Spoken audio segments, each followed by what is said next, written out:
Today we're going to review and set up a Trap-A-Pest Pantry moth trap. These are a glue and pheromone based trap. I got them off of Amazon. There's a link in the description below. Here's one of the traps. So it says the first thing we need to do is fold it over. Now peel off this paper on here. It's held onto the glue. Now we're going to want to fold it into a triangle. And there's a little piece right here it looks like that we need to remove. Now we'll poke this little piece through here, pull it through, and our trap's all set up. So now I'm gonna set this in the pantry. So we're gonna set the trap up here. This is the closet that has all the moths in them, and we're gonna come back in a couple of days and we're gonna check to see how it worked. Now here's an update to how it worked.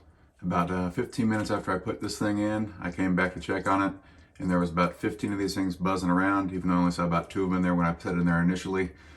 So it definitely stirs them up, and after about 2 days, you can see how many there are in here right now, and I don't see any buzzing around right now. So it appears it works pretty well. I'm gonna put another in there now just to see how it works over the next week. If there's any questions, please leave them in the comments below. If not, leave a thumbs up. Thanks.